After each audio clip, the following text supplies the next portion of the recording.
ambiguity is expensive. If it's not in writing, it's wishful thinking. What you've left unclear can cost your business thousands. Today, let's talk about legal considerations for your profitability. This is from this week's blog, Business Profitability, Keep More, Grow Faster in Online Service, and it's located at shaycannon.com/profit plus. Let me throw that in the chat. That's shaycannon.com/profit plus. And plus is spelled out, y'all. It's not the plus sign. PLUS. Okay. Now, all of July, we talked about one of my growth formulas. It's called the Business Growth Ability Formula. And what's going on is we are now on the fourth and final ascension of that formula because it has four parts: credibility, visibility, bankability, and profitability. And as you know, all the first three help you to get the money in, and that last one is going to separate that money from what you get to keep and what you have to send back out and protect it. So that's what we're talking about today, protecting our profitability. Okay, so let's hit the blog.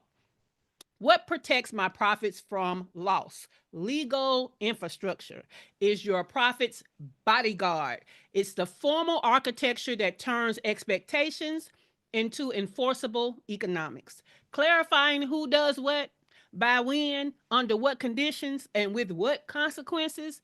Done right, it strips ambiguity, the number one profit margin killer, reduces scope drift and delays, preserves scarce capacity, and keeps price and discipline intact, even when projects get messy.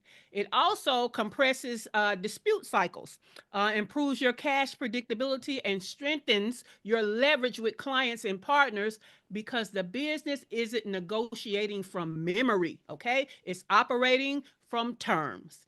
In short, legal clarity doesn't just keep you safe, it keeps your profit margins alive. Okay. So that's what's in the blog.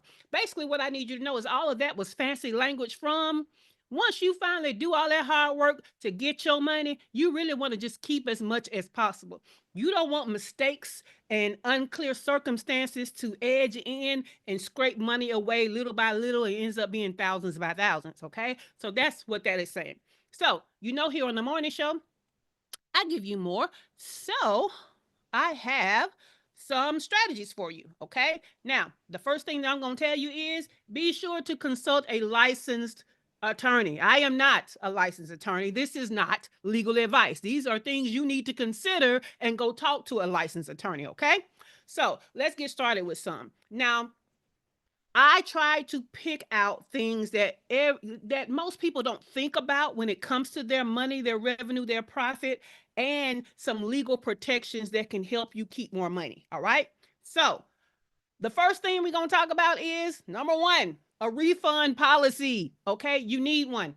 You need a refund policy because what that's going to do is it's going to protect you from having to give money back that you don't think is fair or that people are unfairly asking for. Okay. So you need to define for each of your offers what's refundable, if anything, what's not once capacity is consumed or once things are started. Okay. So that could look like once the kickoff started, that could look like once the assessment starts or the research starts, or that could look like once we put you in place in the queue.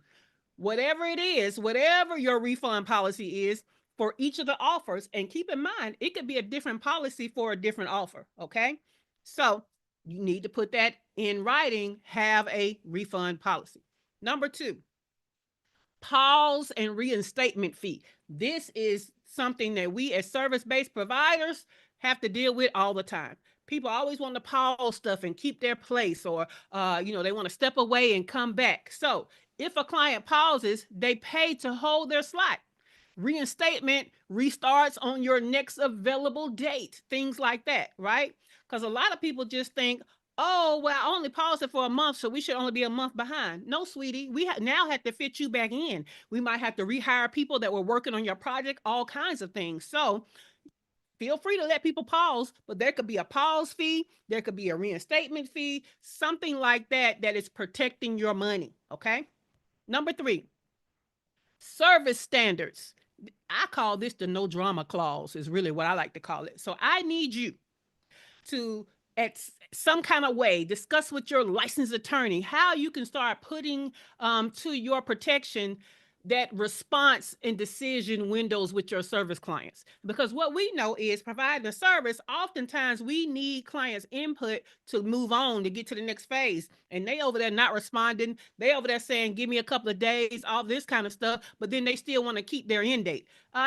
Nope, that ain't how it works. So we need to set a response and decision window. We need to set some timing for asset handoff, missed windows, extended timelines, all of that kind of stuff could adjust the fee. Because the longer it takes for you to get that service done, you might have to still pay team members longer, right? It's costing you money in capacity because you can't bring a new client in because this client is still holding a spot in your capacity. So I like to call it no drama, but you need to definitely have some service standard clauses, okay? Number 4, eligibility-based performance, okay?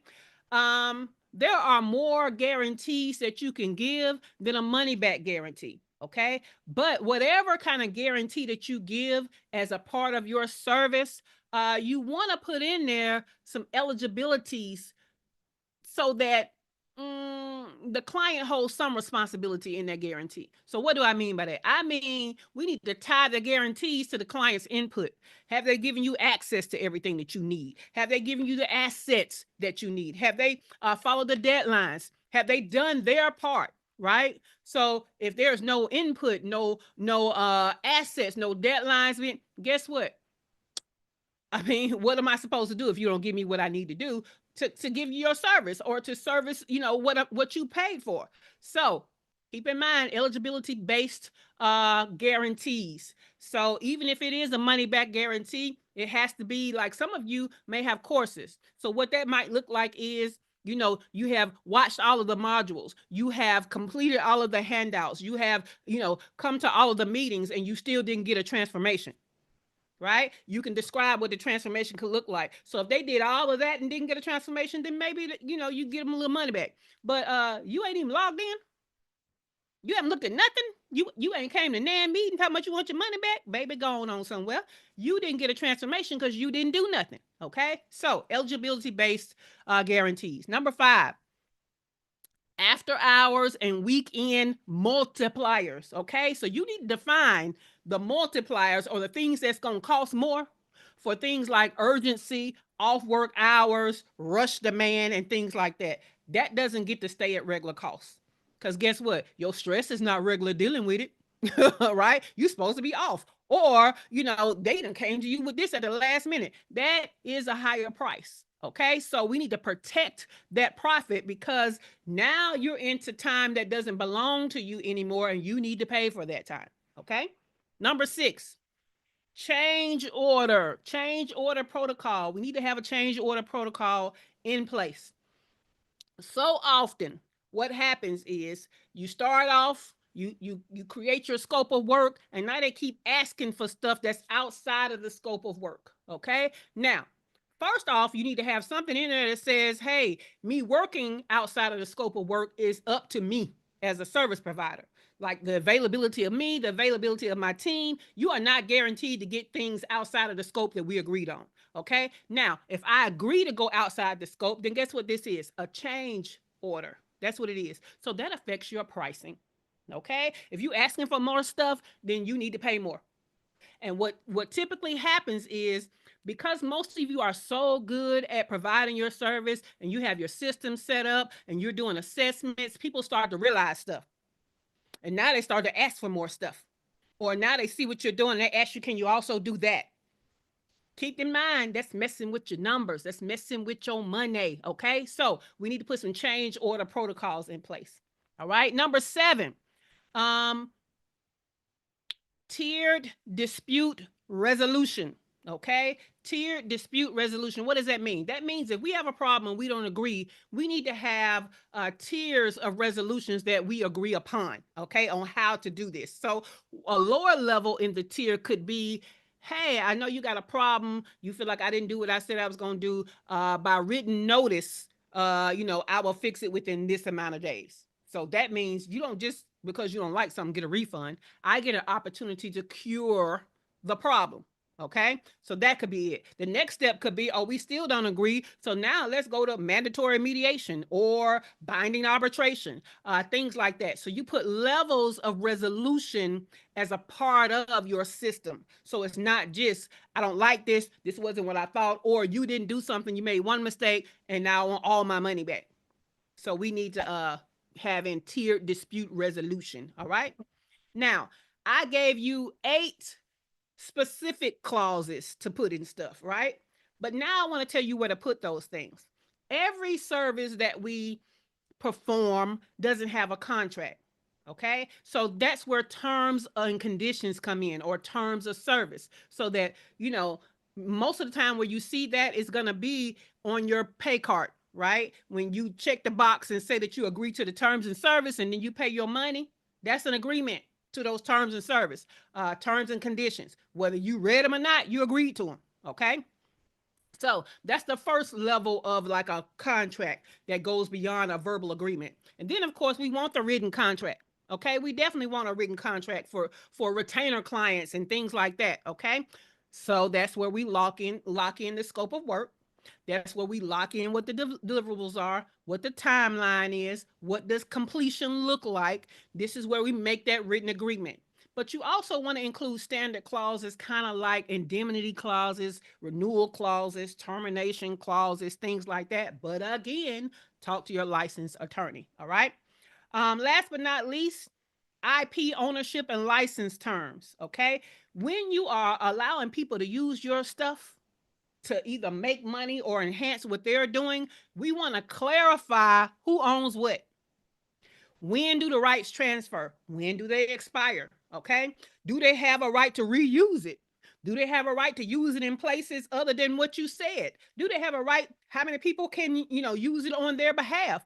Frameworks and templates, all this kind of stuff. Okay. All of that should be within IP ownership and licensing terms. Okay. So those were the 10 legal considerations I want you to be thinking about and discuss with a licensed attorney so that we can protect our profits. Okay. The question of the day. Let me grab it. Here we are. Let me put this in studio. And y'all know I've been doing 2 questions lately. Let me put this over here on YouTube. There we go. Cool beans. So the question of the day, or the 2 questions of the day: what legal considerations do you need to tighten up for your protection? Now, I don't want you to tell me that you ain't got it in place. I'm just saying tighten it up. So I'm not exposing you. So don't you expose yourself. So we just saying tighten up. What do you need to tighten up? And what assets do you have right now that could be set up and sold or licensed as intellectual property? I want to know that, because I need y'all to start thinking about this stuff. There's something that you're doing right now that you can set up and either sell as intellectual property or license out, and I want to know. So y'all start thinking about it. So the first one is the legal consideration you need to tighten up. The second one is tell me something about this IP that you need to be putting in place. All right. Let me go back through the 10 recap without all the extra, and then we're going to start with Dr. LaFera. These are the top 10 legal considerations to protect your profit. Be sure to consult a licensed attorney. Number 1, refund policy that protects your money. Number 2, pause and reinstatement fees. Number 3, well, fees and terms. Number 3, service standards, my no drama clause that comes to, responding in decisions on the client's behalf. Number 4, eligibility based guarantees. Number 5, after hours and weekend multipliers. These are things that should multiply how much they're paying.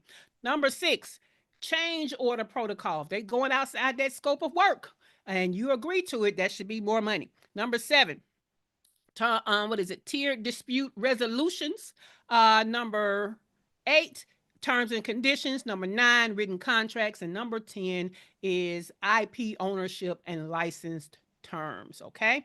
So those are our 10 legal considerations that you're going to talk to a licensed attorney about. But starting with Dr. LaFera, what legal considerations do you need to tighten up for protection? And what assets do you have right now that can be set up and sold or licensed as intellectual property? Dr. LaFera. Good morning. So I would say that the number two, which is costs and reinstatement fees, I need to put that in place. And then number seven, I like the tiered resolution ladder. Because I didn't really think about that before. But I like that. That would have helped me a lot in the past with people I work with that didn't do what they're supposed to do for them to have.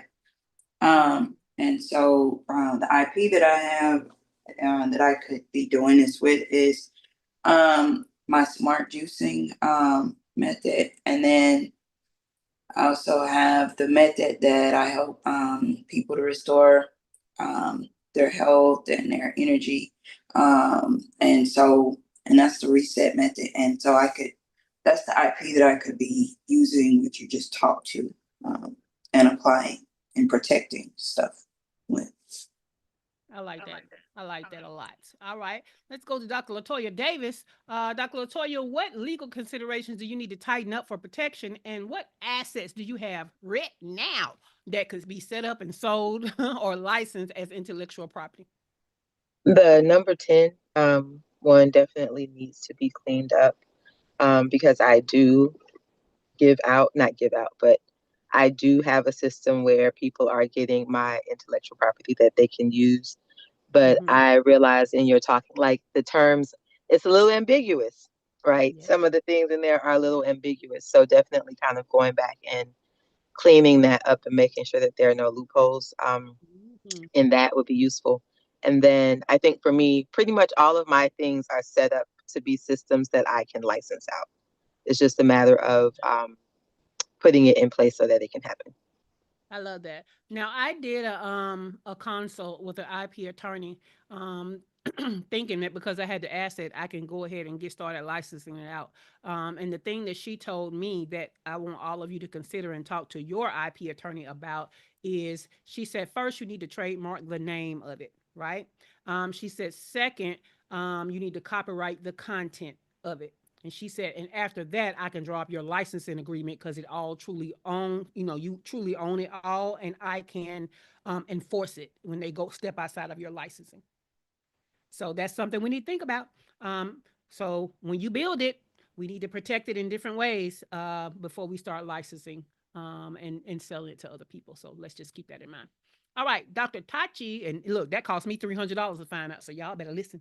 Dr. Tachi, what legal considerations do you need to tighten up your protection, and what assets do you have right now that could be set up and sold for license or licensed as intellectual property?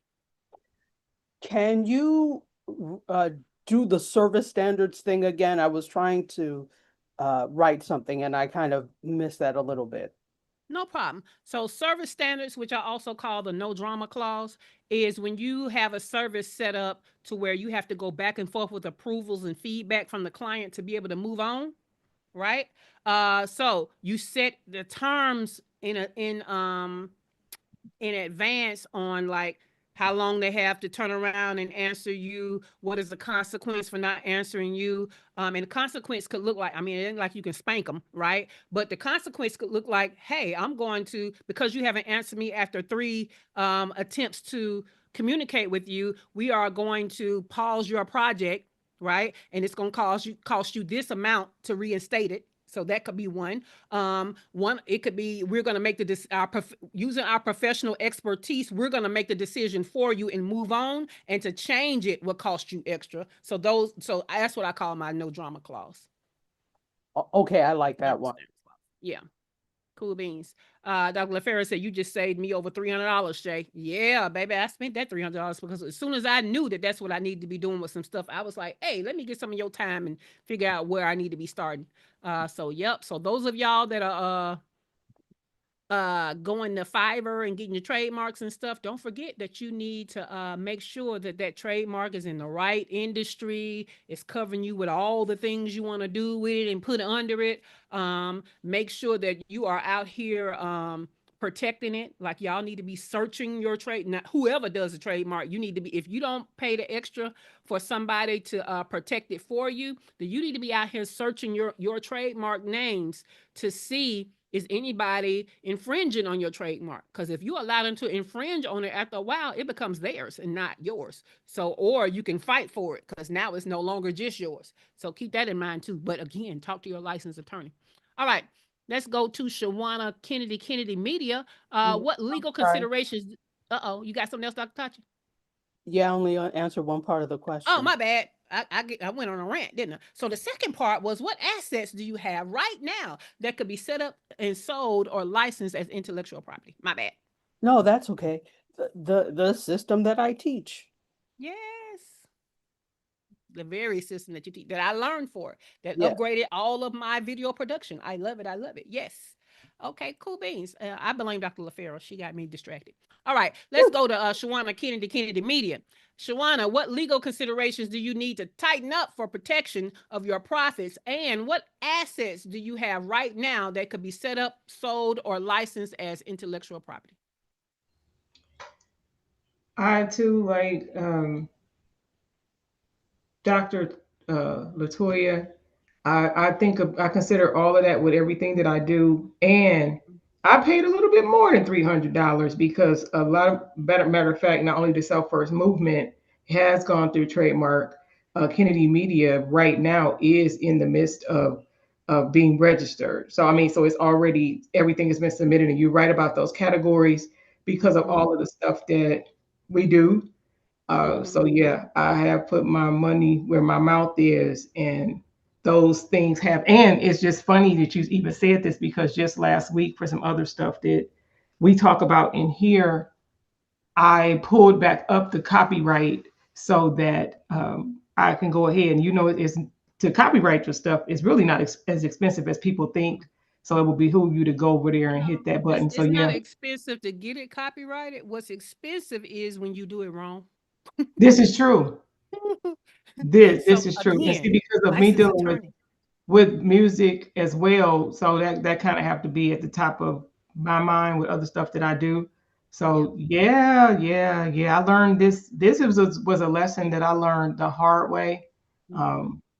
Really, like actually almost 20 years ago. So that's always at the forefront of my mind, protecting your assets. Yes. Assets. Yes. Assets. Protect your assets. Yes, exactly. Exactly. Y'all might want to check that episode out with me and Shay. Amen. Kimberly, I don't think you can come off the mic, so put yours in the studio chat if you're not driving. You off the mic? What? Okay. Well, what legal considerations do you need to tighten up for your profit protection, and what assets do you have right now that can be set up, sold, or licensed for intellectual property? So I think it's, well, if I'm thinking it right, I'm thinking the IP issue, because you were just talking about like the whole trademark thing. And I think for me, that's important because I'm considering working with someone who's going to be like an affiliate, and I'm going to allow her to use, my logo and things like that. And so I hope I'm understanding that, what you were saying about that. Don't sound like you understand it. So tell me, what's she gonna do with your logo and stuff? Is she just gonna sell your product? So she's going to be an affiliate. So she's going to sell my product, but she's also going to do like some videos, some review videos and things like that. So that's different. Okay. So intellectual property is going to be the expertise that comes out of your brain, and you're allowing someone else to use it. So an example of that for you would be, you actually have the formulation for your product. Your current product is not private label. So that formula could be a form of intellectual property. So if you allowed her to manufacture it, you're licensing the formula. You see what I'm saying? Okay. So that affiliate program stuff, that's going to be brand guidelines. That's all that brand. is. Okay. Gotcha. Yeah. Okay. Well, thank you for that. Of course. Not a and problem. as far as the second part, I'm not really clear. I mean, I'm clear on what your question is. What you mean you're not was that clear? the second part? Your So formulation. Okay. Yeah. Your formulation is IP. Okay. Thank you. Yeah. You're welcome. Okay. You're welcome. It could possibly be a patent. Again, talk to your IP attorney.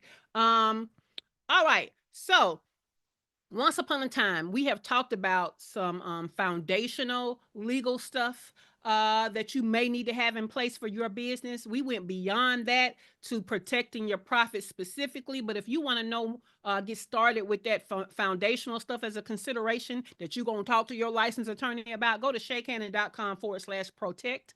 And we listed some of that stuff in that blog. So go back to that.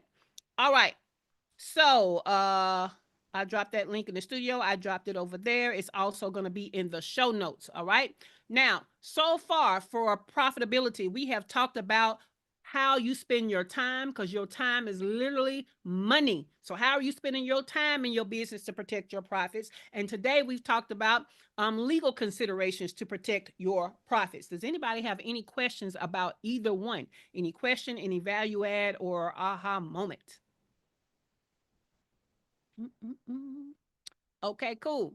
So tomorrow we do not meet live tomorrow. We do not meet tomorrow. We're going to pick this back up on Thursday. And you're going to want to be here Thursday, because Thursday, I say the best for last. We're going to talk about pipeline and payments as a profitability focus. Okay. So the question we're going to be answering is how to build a profitable client pipeline.